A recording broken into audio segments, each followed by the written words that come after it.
আসানসোল স্টেশনের platform number 1 সেখানে আছে একটা চায়ের দোকান, মা তারা টি স্টল। দোকানের মালিক বৃদ্ধ খগেন কাকু, বয়স 70 বছর, চোখে ছানি পড়েছে, কানেও কম শোনে। খগেন কাকুর দোকানের নিয়ম, ওনার কাছে খুচরো থাকে না। খদ্দের 7 টাকা চা খেয়ে 20 টাকা দিলে কাকু বলে, বাবা 13 টাকা কাল এসে নিয়ে যেও। সব নাম খাতায় লিখে রাখে না, অনেক নাম মনেই রাখে। লোকে বলে বুড়ো পাগল, ওই টাকার জন্য কে আসবে। গত মঙ্গলবারের ঘটনা, সকাল 7টা বাজে লোকাল ট্রেন ধরতে এসেছে একটা ছেলে, নাম রাতুল। সফটওয়্যার ইঞ্জিনিয়ার সে, মাসে 80,000 টাকা মাইনে তার। কাকুর কাছে বসে চা খেলো রাতুল, দাম 7 টাকা। 500 টাকা নোট দিল। খগেন কাকু চোখ কুঁচকে বলল, বাবা ভাঙানি নেই, 493 টাকা তোমাকে দিতে হবে তো, কাল এসে নিয়ে যেও। রাতুল হাসল, মনে মনে বলল, 493 টাকার জন্য আবার আসবো?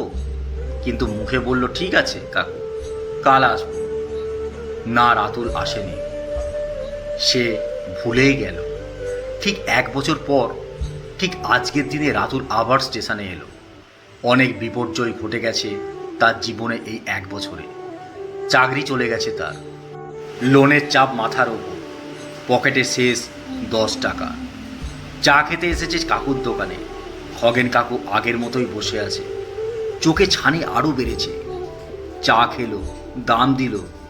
চা খেয়ে উঠে যাবার সময় খগেন কাকু পেছন ডেকে বলল, বাবা দাঁড়াও। রাতুল ঘাবড়ে গেল। কাকু কাঁপা হাতে একটা পুরনো খাতা খুলল, পাতা উল্টে উল্টে একটা জায়গায় আঙুল রাখলো। ওখানে ছোট করে লেখা, তা আবার ভুল বানানে, রাহুল 493 টাকা, মঙ্গলবার, চা। তারিখ দেওয়া রয়েছে ঠিক 1 বছর আগে। কাকু বলল, বাবা তুমি 493 টাকা পাবে আমার কাছে, নাও টাকাটা রাখো। রাতুলের হাত কাঁপছে, টাকাটা নিতে পারছে না। বলল, কাকু আমি তো আসিনি, আপনি মনে করলেন কি করে? খগেন কাকু হাসল, দাঁত নেই একটাও। বলল, বাবা আমার ছেলে মুম্বাই থাকে, 5 বছর আসে না। ফোন করে বলে, বাবা 5,000 টাকা পাঠাবো, কিন্তু পাঠায় না। আমি রাগ করি না, কারণ আমি জানি যে টাকা দেয় না সে টাকার মূল্য বোঝে না। তুমি 493 টাকা নিতে আসোনি, আমি জানতাম আসবে না, তাও লিখে রেখেছি। কারণ আমার সততা যদি 493 টাকার জন্য মরে যায়, তাহলে কাল 5,000 টাকার জন্যও মরবে। আমি গরিব, কিন্তু আমার মনটা গরিব না বাবা। রাতুল টাকাটা নিল না, টেবিলে রেখে কাকুর পায়ে হাত দিয়ে প্রণাম করল। বলল, কাকু আমার এখন চাকরি নেই, পকেটে 10 টাকা ছিল, ভাবছিলাম চা খেয়ে চলে যাব, কিন্তু আপনার সততা দেখে মনে হলো আমি 80,000 টাকার মাইনে পেয়েও সৎ নই, কিন্তু আপনি 7 টাকার চা পেয়েও সৎ।